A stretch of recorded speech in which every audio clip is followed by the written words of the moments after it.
All right, what's going on, everybody? This is Alex once again with another episode of the EOT Newsflash. We are back at it again with our Theros Beyond Death limited set review. We are on to the green cards, and for me, this is going to be the first of, let's see, 1, 2, 3 videos I'm going to try and pull off tonight. So, lend me your strength out there.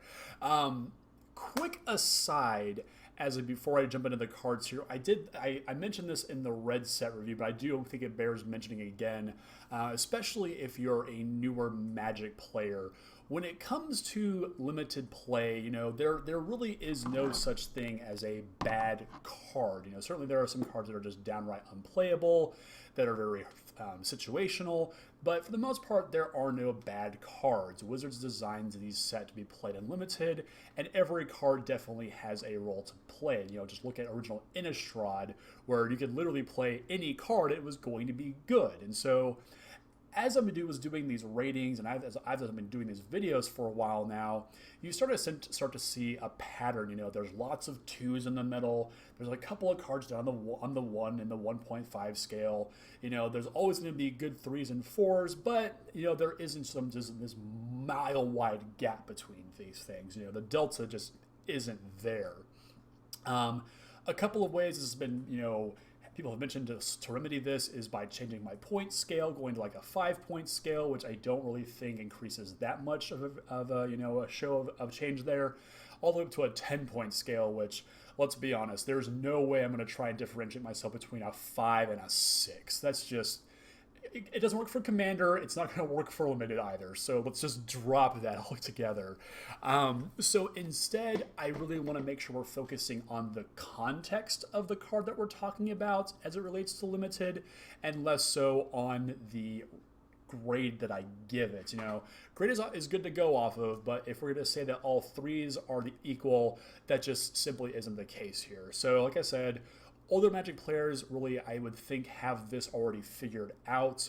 But for the newer players out there, this is something that definitely is a good skill to pick up on, so that when you're looking at 2 cards that might be an equal 3, according to me, or some other media outlet, Channel Fireball, cool stuff, or MTG Goldfish, or what have you, note that there is some context that actually can make them miles apart, despite the numeric rating being so similar. So that aside, let's jump right into this with a quick breakdown of the ranking scale.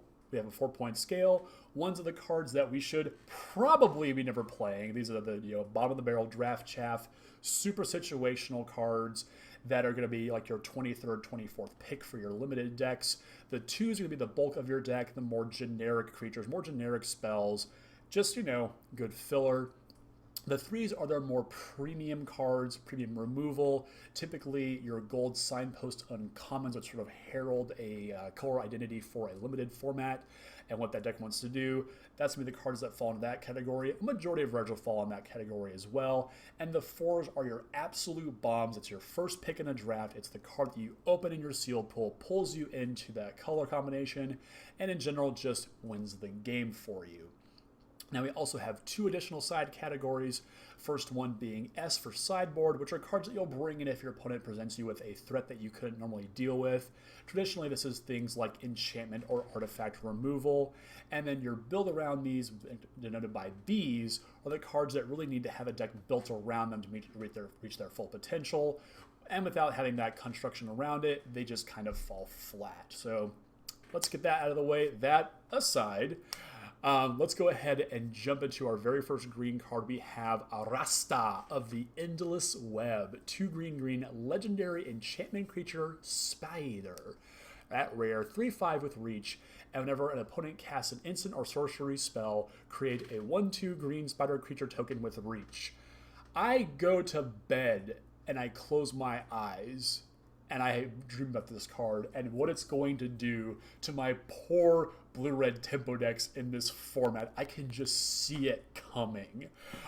This card is pretty nutty here, and is a great deterrent for anybody who is playing a deck that wants to play on your instep. And if you go up against this, I do implore you to not cast things into this. Take your turn, kill it in your turn, and then move on with your life. So That being said, this is a solid 3 in my book. The body is huge. Reach is always relevant and limited because there are so many flyers going around.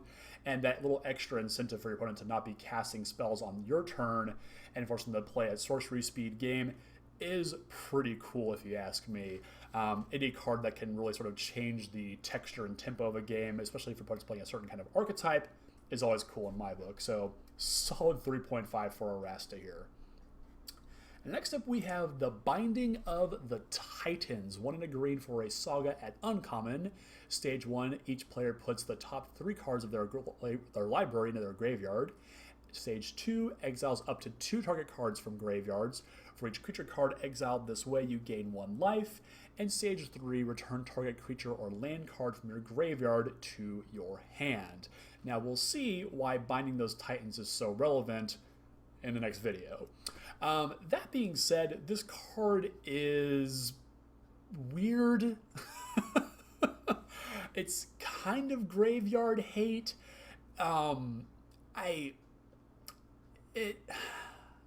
don't like this card, if I'm being completely honest. I do like the ability to get like an Eternal Witness effect off of the 3rd stage. But it's not all that impressive in my honest opinion. This is a 1.5. I can see some decks really needing the ability to fuel the graveyard for their escape cards, but beyond that, it just isn't all that relevant to me. It's a 1.5 for me.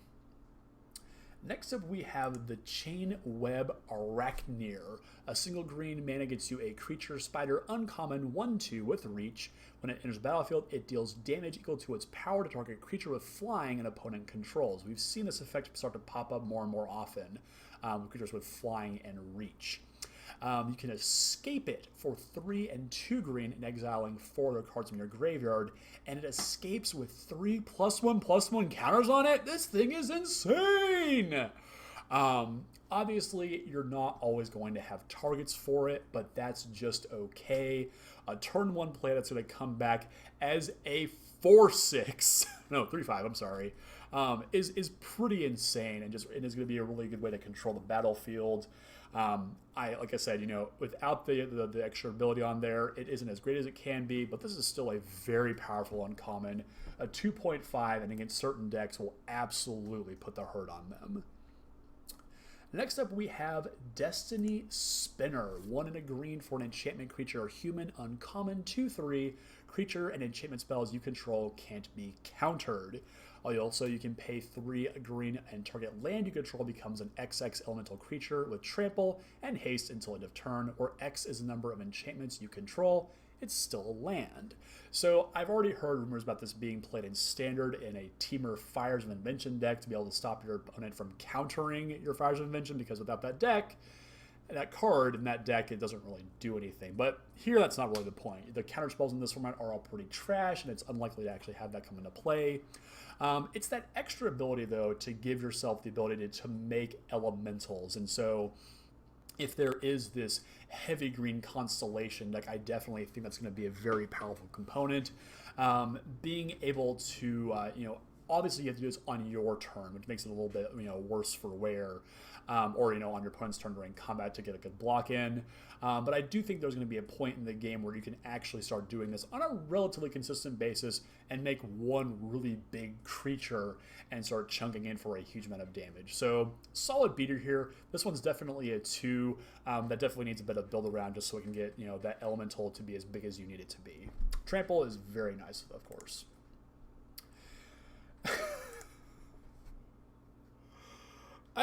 I've got some issues with this next card.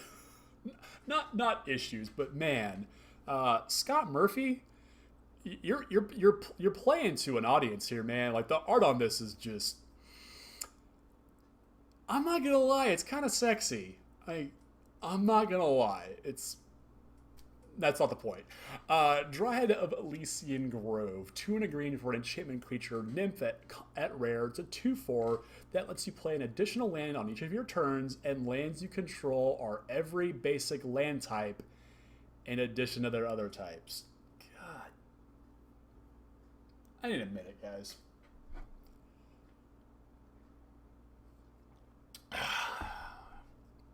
I really thought Wizards was done giving green this kind of nonsense. I'm kind of glad that it exists for EDH because now I don't have to buy an Oracle of Moldiah or the green legendary creature that's blanking the name on, Azusa, Lost But Seeking. I'm glad I don't have to buy those things now because I just play this in all my green EDH decks, but golly.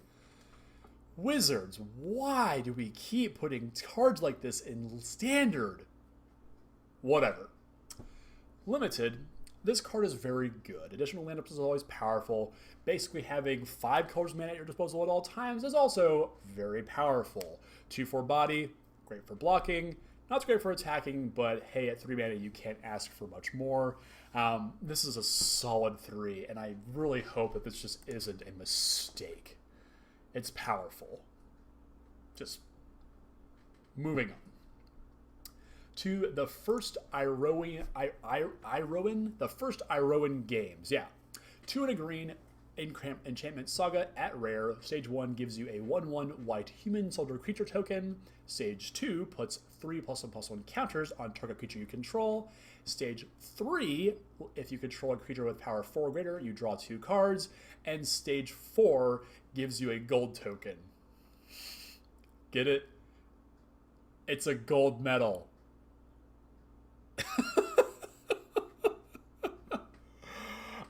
Yeah, so this is pretty cool here. Obviously, you know, you're creating the soldier to train, to draw the cards, to win the game. You know, it's very thematic and very flavorful here. And as long as you can, you know, you've got targets for everything, it's going to be just fine. This is a pretty powerful card here. It's cheap enough to come down early that you probably won't have to worry about too much removal as your opponent's developing their board state.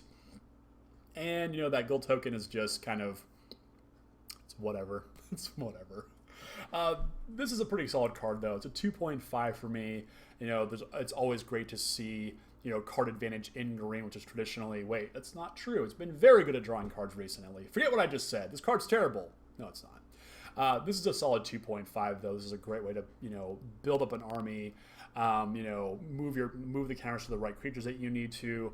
Very, very good stuff here. Quite like this one a lot. Solid 2.5. Next up, we have Gift of Strength, and I think this answers the question of why we can't have the red Giant Growth. It's because green can't even get Giant Growth anymore in a set. So sorry, infuriate. 1 and a green instant at common gives target creature +3/+3 and reach until the end of turn. I guess that reach really is necessitating that extra colorless mana. Who knows? As far as combat tricks go, this is completely fine. It's almost even a more defensive trick at that, just because you can knock down those bigger flyers, which traditionally has kind of been green's jam. So this is a pretty good card here. I do like it both, like I said, on offense and defense. I'm not going to play too many of these in my decks, 1 or 2 copies at most, and you'll be glad when you've got it so you can actually fire this off and get some value out of it. So this is a solid 2 for me. Next up, we have Hydras Growth, which has just got to be the most Simic-esque card, because it's a freaking gazelle that has 4 heads now. Like, where is where's Zagana? Where is Vannifar? What the hell's going on here? 2 and a green for an enchantment aura at uncommon, enchants a creature, and when it enters the battlefield, you put a +1/+1 counter on enchanted creature. At the end of your upkeep, double the number of +1/+1 counters on enchanted creature. That's pretty cool. The only downside, obviously, is as with all enchantment aura buff effects, it is susceptible to being removed or just blown out entirely. So, with a grain of salt, obviously, this thing can, of course, get out of control very, very quickly. Pretty solid card here. This is a solid 2 for me, just because it does take a decent number of turns before it actually gets to a point where this is what I consider to be a critical mass of counters. So we have 1, 2, 4, 8. You know, it's a few turns, but, you know, in the interim, it's pretty solid. Next up, we have Hyrax Tower Scout. 2 and a green for a human scout at common, 3/3. When it enters battlefield, you untap target creature. That's neat. Base stats alone, you know, we're going to be looking at this quite often. You know, you look at the stats of the card versus the current mana cost and do a comparison there, and then actually read the card. So 3 mana 3/3s are always playable, and the ability to give a creature pseudo-vigilance is certainly worth writing home as well. So this is a solid 2. It's not going to be, the best card in your deck, but that pseudo-vigilance is going to be quite a powerful effect. Or in some cases, if you need to untap, a mana generator, for instance, can be quite powerful as well. Decent 2, decent filler. Next up, we've got Elysian Caryatid. I'm so glad that Sylvan Caryatid did not show back up in this set, because to heck with that card. 1 and a green for a creature plant. Common, 1/1. You can tap it to add 1 mana of any color. And if you control a creature with power 4 or greater, you add 2 mana of any one color instead. So this is actually one of the few, very few ramp/mana fixing cards in this set. And I will speak from personal experience already. I've done some test simulated drafts online. And when you're in green and you've got a couple of these, you can get pretty flexible in terms of what you're actually taking, because you can just play it. It doesn't matter. And if you have that stupid Elysian Grove thing, even better. But yeah, this card I think is pretty decent. If you are going to try to be in a more ramp-based big green deck, that needs to get to things like Kiora Best the Sea God, or any number of the other really kind of high-end CMC cards in this set, this is going to be a pretty key component to that, and you probably want a few copies, 2 or 3 copies of this, to make sure that you're constantly hitting the mana that you need there. So this is a solid 2 for me. And of course, once you do hit those higher CMCs, the ability to generate 2 mana actually becomes a very real thing. And green is the one color that I think will give you the best chance of, qualifying for that 4 power or greater clause that shows up on a decent number of cards in this set. Solid 2. Next up, we have Inspire. 3 and a green for an instant at common. Prevents all combat damage that would be dealt this turn, except combat damage that would be dealt by enchanted creatures and enchantment creatures. And you scry 2, because reasons. This is actually kind of interesting, this clause of only enchanted creatures and enchantment creatures. There's a bunch in this set, so I'm not quite sure, what the downside to this is, honestly. Well, it's a huge downside, honestly, because you're going to just fog the entire combat step, and why it has to cost 4 mana is beyond me.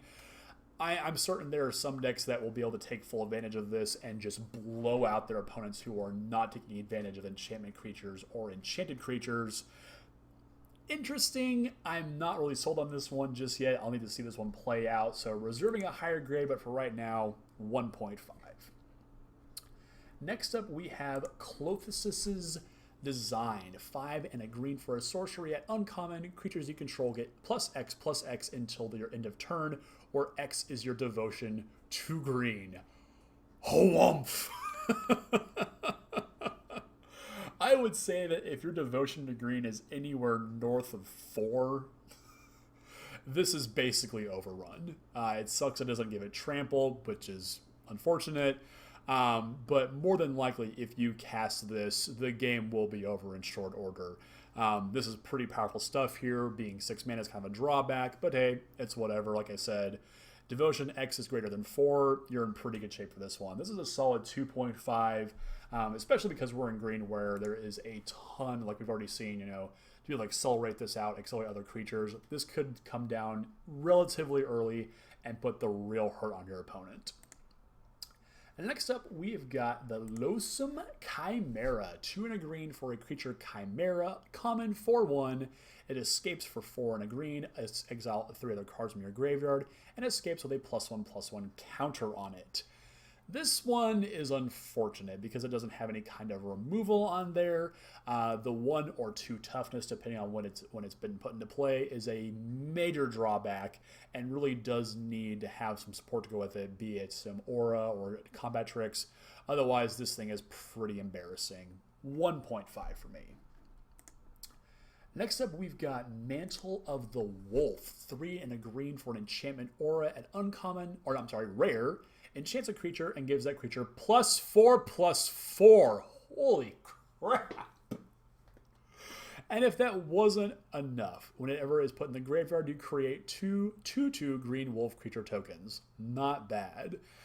This card is quite powerful, I think. Obviously, as with all enchantment auras, the chance of getting blown out is quite high. But unlike other auras, if they were to, let's say, bounce the creature you're going to put it on, or they kill it in response, you still get a decent amount of value out of it in those 2 wolves there. So I'm going to call this one, just good no matter what happens. This is a solid 2.5 for me. Maybe even a 3 depending on, just kind of the speed and texture of the format. Next up, we've got a Snick. Just a Snick. Moss Viper, single green, creature snake, common 1/1 death touch.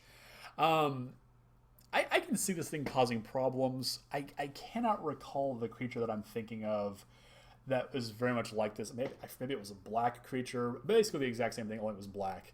And that thing was just annoying as all hell to deal with because it was just constantly turning sideways. And do you want to block this thing? No, of course not.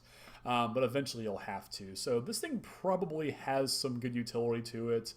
I don't know if there's some kind of aggressive green base. Maybe it's red-green aggro, and this is just part of that because I never want to block it, much less anything else you're playing. I don't know about this one. We'll call it a 1.5, though, just because it does have that annoying death touch. But it is going to take a while to kill them. Next up, we've got Mystic Repeal, a single green instant at uncommon, puts target enchantment on the bottom of its owner's library. Yikes. This is pretty powerful stuff here, especially in a set that is obviously full of enchantments.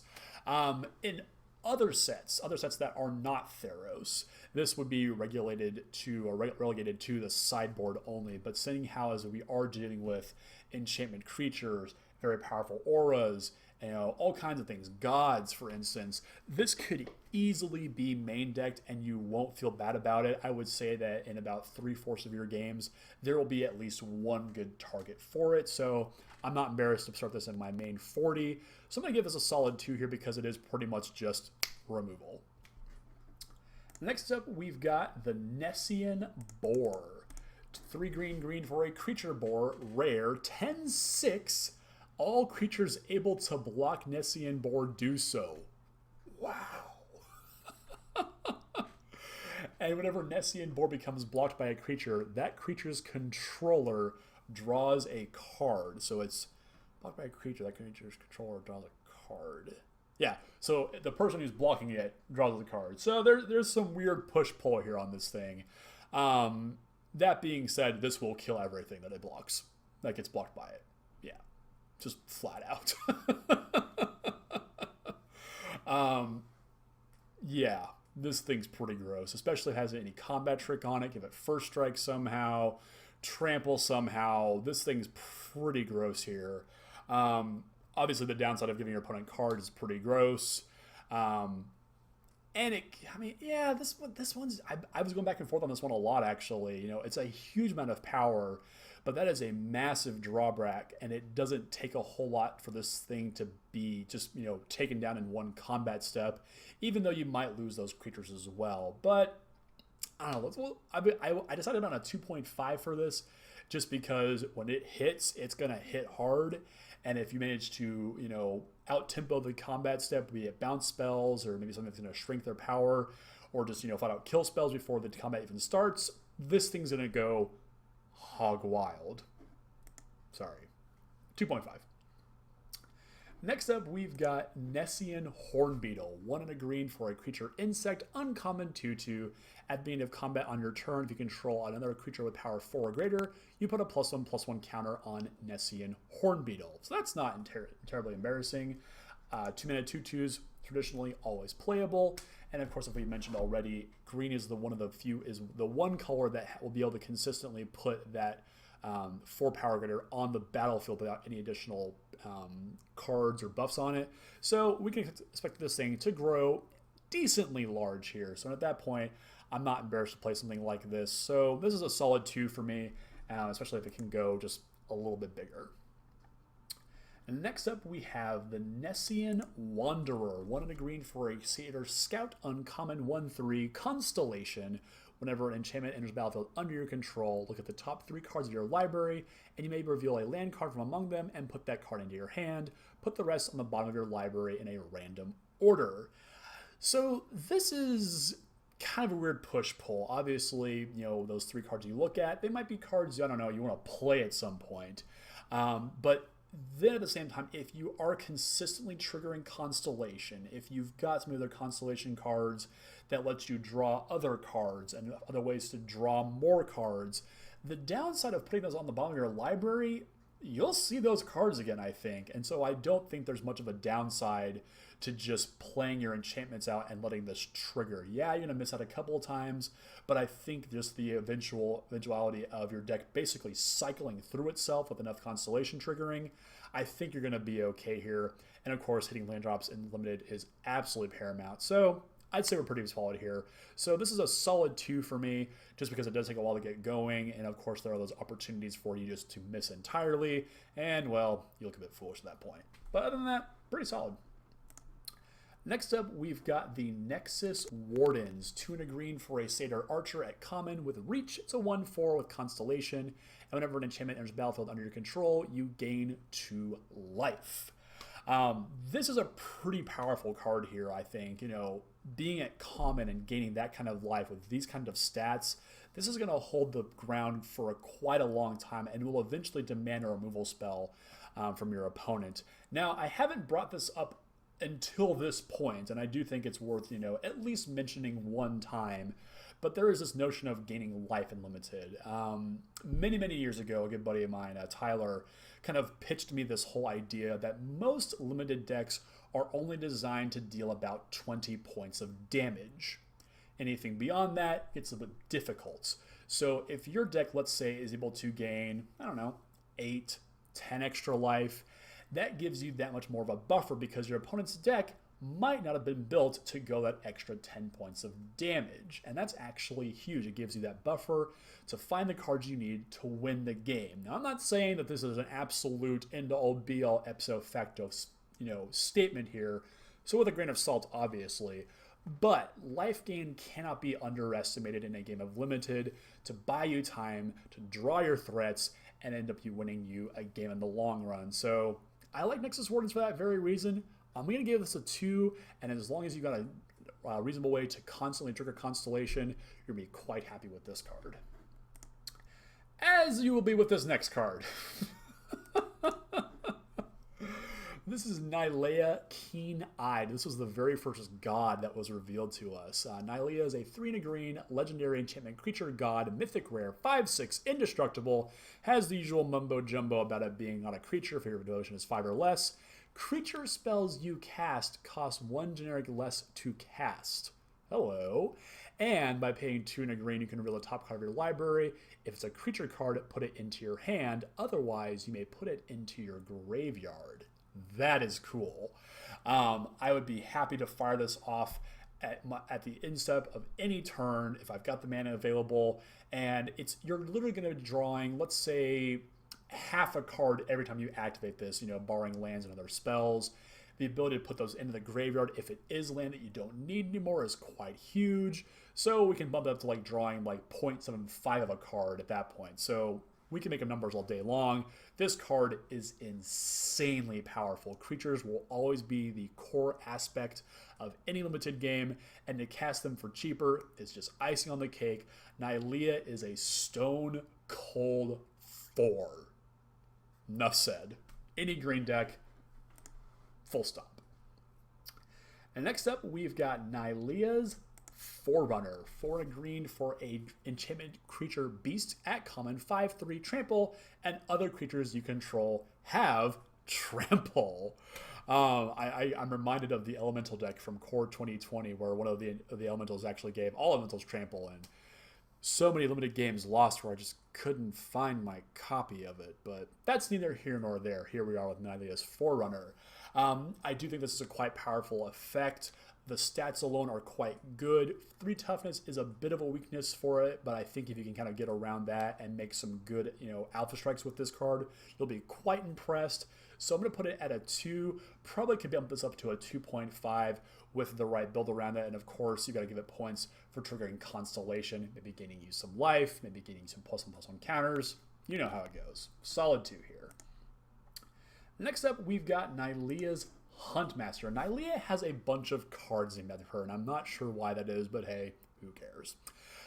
3 and a green for a Centaur Shaman at common, 4/3. When it enters battlefield, target creature you control gets X plus 0 until the end of turn, where X is your devotion to green.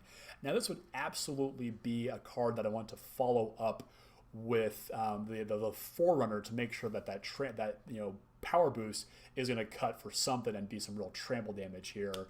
Beyond that ability right there, if you can blink this thing, if you have multiple copies of it, obviously it's pretty solid. But just based on stats alone, which is obviously where we're going to start with for any creature in Magic, 4/3s for 4 are traditional, always playable. And as long as whatever you're attacking with that devotion trigger can get through, you're not going to be too embarrassed to play this card either. This is a pretty solid 2 for me as well.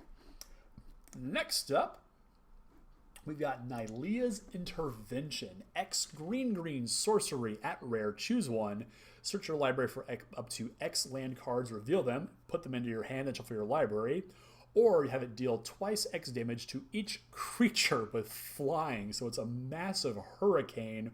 Or just the biggest mana severance in the game. I don't know what to call this, honestly.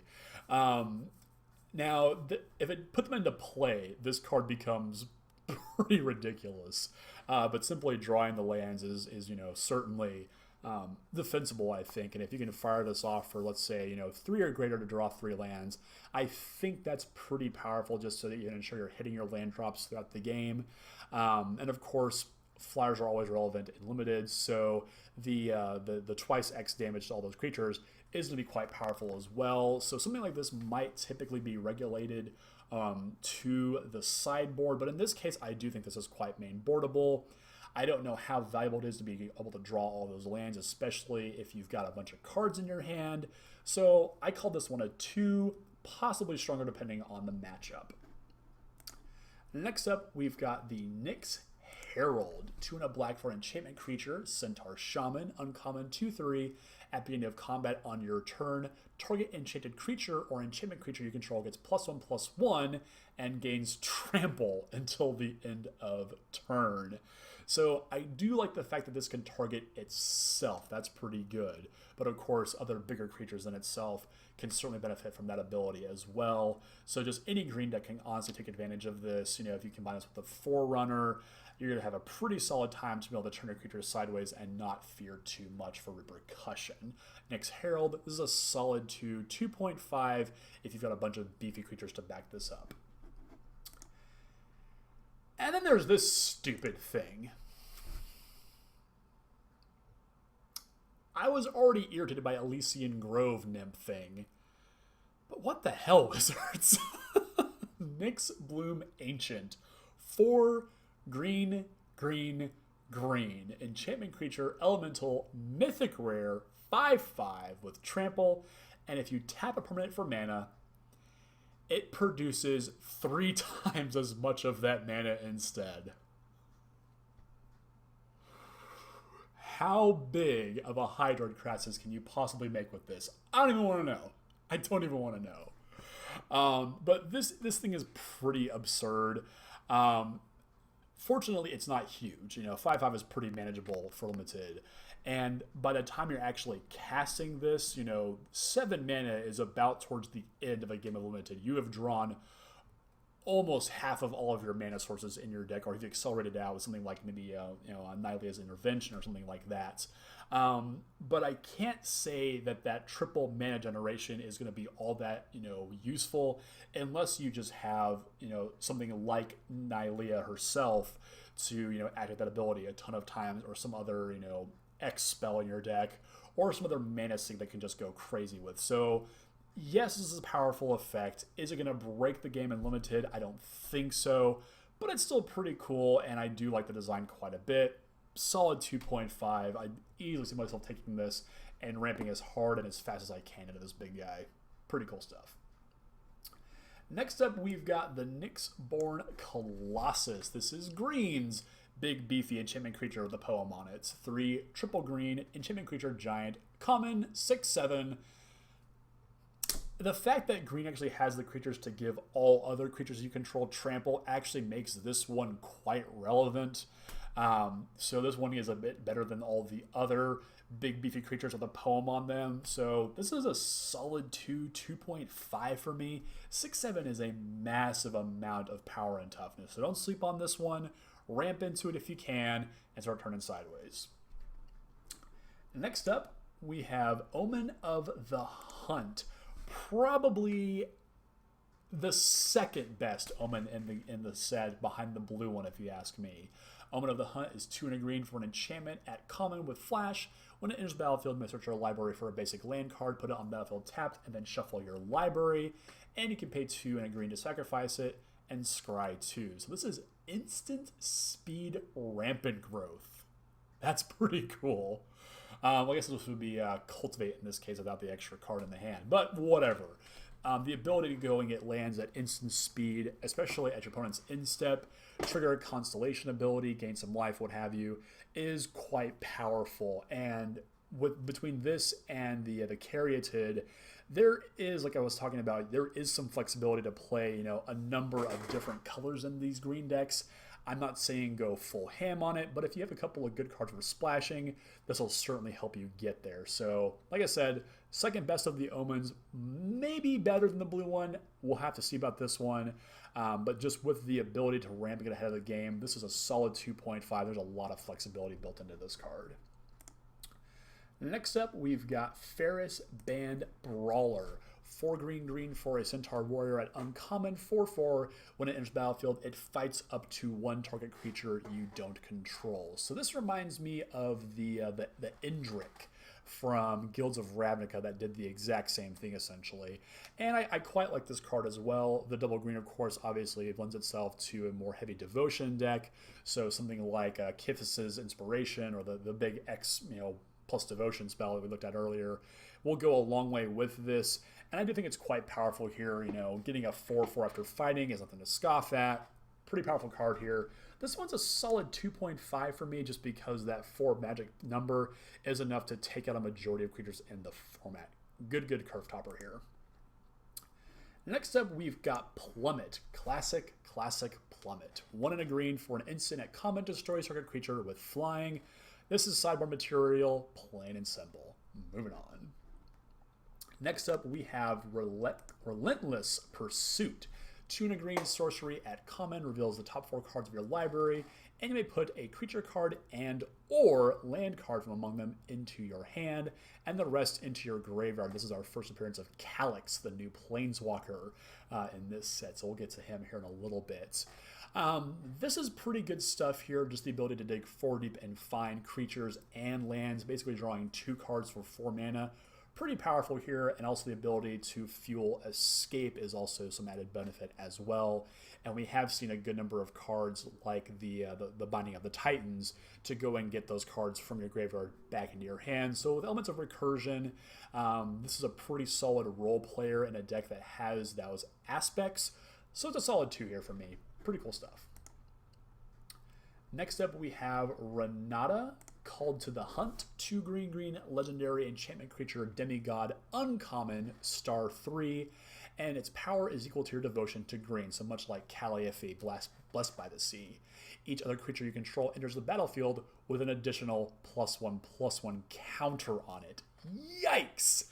So out of all of the demigods, I think this is going to be the best of the bunch, actually. To be able to get +1/+1 counters on it just for playing creatures. You're looking for that 4 power as a magic number for most of the green cards here. This is going to let you get there, especially if they've got trample. There's just so much going on here when it just comes to just good old-fashioned bread and butter beat down creatures with the green in this set. And this is a great piece of that deck. This will go literally in any green deck that you play, be it limited, for sealed, or draft. Renata, I'm going to say this is a solid 3 here for me. I'm really impressed by this one. Next up, we've got Return to Nature. 1 and a green for an instant at common. We've seen this before from Throne of Eldraine. It lets you choose one to destroy a target artifact, an enchantment, or exile a target card from a graveyard. Of course, that's going to give us a little bit extra power to foil those escape plans of our opponents. Typically, this would be sideboard material, but since we are on Theros, like we've said before, the Realm of Enchantments, this thing actually has a lot of utility because 2 of those 3 abilities in most of your games will be live, and you won't be too embarrassed to fire this off. So typically sideboard card gets bumped up to a solid 2 for me, because in most cases this could just be straight up removal.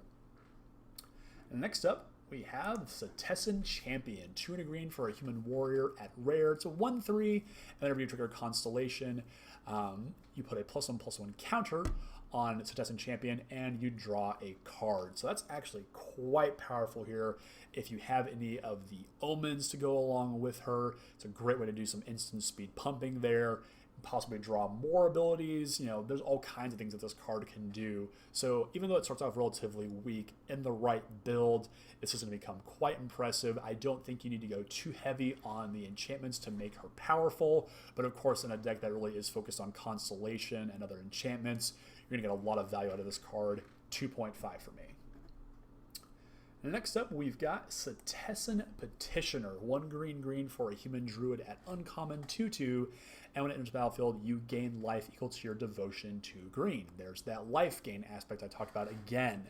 On its own, 3-mana 2/2 that gains you 2 life is quite powerful, and of course you're just going to gain more life as the game goes on if you have more of a board state. So not really lighting the world on fire, but it's a good defensive play. This is certainly going to do just fine. This is a solid 2 in my book, and, you know, decent beater by itself as well. Next up, we've got Tessen Skirmisher, 1 and a green human warrior at common, 2/1 with Constellation. That gets a +1/+1 until the end of turn whenever you trigger it. We've already seen cards like this before. 2-mana 2/1s are always playable, and just the ability to, you know, with a flash enchantment or any combat trick, you know, hopefully, you know, I'm looking at like the Omens, any of the aspect cards that have flash are going to go a long way to making this card pretty powerful here. You know, turning this sideways basically puts your opponent to the test. Do you block it? Do you not? And get blown out if you do. Pretty cool stuff here. This is a solid 2 for me as well. Next up, we have Tessen Training. Can't blame Wizards for being consistent. 1 and a green enchantment aura at common. Enchants a creature you control. As it enters the battlefield, you draw a card, and that creature gets +1/+0 and has trample. Pretty generic stuff here. The fact that it draws you a card is always great. So, of course, it has my 3 favorite words in all of Magic. That being said, though, it's pretty underwhelming. It's going to go best on a creature that already has a decent amount of power and toughness, so that trample is actually playable. And again, really just does play into the whole trampling aspect of green in this set. So this is a solid 1.5, probably a 2 in some decks. A decent little combat trick, but of course you've got to be careful about that blow potential of them bouncing or killing your target. And next up, we've got the Scola Grove Dancer. 1 and a green for an enchantment creature, Satyr Druid at common, 2/2. Whenever a land card is put into your graveyard from anywhere, you gain 1 life. And you can pay 2 and a green to put the top card of your library into your graveyard. So this is going to be probably the best way to just consistently fuel escape. Green and black are probably tied for the decks that want to have this graveyard thing going on the most, and this is a great way to do that, along obviously with Nyleia, to put those cards in your graveyard as well. So the life trigger probably isn't worth all that much. It'll happen every once in a while, but, you know, of course, on stats alone with the activated ability, this is a pretty solid card here. Give it a solid 2 and a little bit of extra value because of that extra ability on there. And wow, there are usually when you get down to like the V's and the W's, you think you're going to be done, but man, this just keeps going.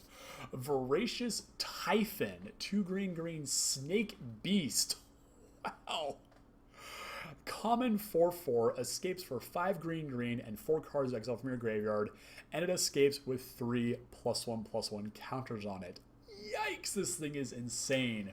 Reminds me a bit of Fierce Witch Stalker from Throne of Eldraine, just a card that I had just tons of success with, being, you know, 4-mana 4/4s, just wildly powerful.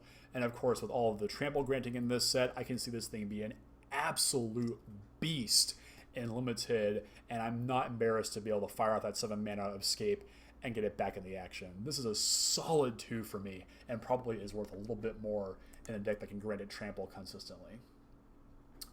And next up, we've got War Briar Blessing. 1 and a green for an enchantment aura at common. Enchants a creature you control, and when it enters the battlefield, the enchanted creature you control fights up to 1 target creature you don't control, and then the enchanted creature gets +0/+2. So that's pretty neat. You know, this is actually our first sort of fight spell card. You know, usually we see at least one of these per set, and this is a pretty good one here.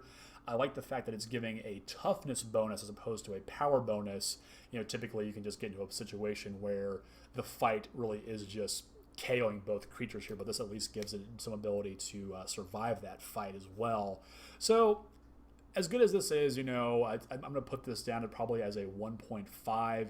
Again, you know, there's always that worry that it will get blown out by a bounce spell or a removal spell, and not giving any power bonus is kind of a bummer here. So this is a solid 1.5 for me. We've seen better versions of this, and this certainly isn't one of them. And finally, our last green card, Wolf Willow Haven. 1 and a green, enchantment aura. At uncommon, enchants a land, and whenever an enchanted land is tapped for mana, its controller adds an additional green mana. So this is another one of our ramp pieces here. Pay 4 and a green to sacrifice Wolf Willow Haven, and create a 2/2 wolf creature token. Activate this ability only during your turn. I have to wonder if this ever was done, you know, at instant speed, because that's just an absurd amount of investment for just a 2/2. I don't know. But yeah, I do think this is quite a powerful card here for just the investment you're putting on there. You know, we've seen plenty of things like, I think it's Wild Growth and Abundant Growth, you know, cards that let you get more mana out of your lands than necessary, or normal, I should say. And this is going to let you get into those higher CMC cards here. I don't know how much value getting that 2/2 Wolf is for, but after you've got a bunch of lands in play, I imagine that the downside to activating that ability isn't all that terrible, and you know, you can always get it back if you really need to with some other effect. So Wolf Willow Haven, this is a solid 2 for me. I don't know how necessary it is to actually accelerate with something like this, but it is certainly something to think about as well when you're building your deck and you're trying to find, you know, that sweet spot in your curve if you want to push it a little bit higher than normal. So that is our last green card. I can feel my voice starting to give out, but my spark is hot, so I'm gonna keep pushing through here, everybody. I've got multicolored, artifact, and lands left to go. We're in the downhill stretch. Those are always the easy ones to do. Multicolors are awesome. Artifacts suck.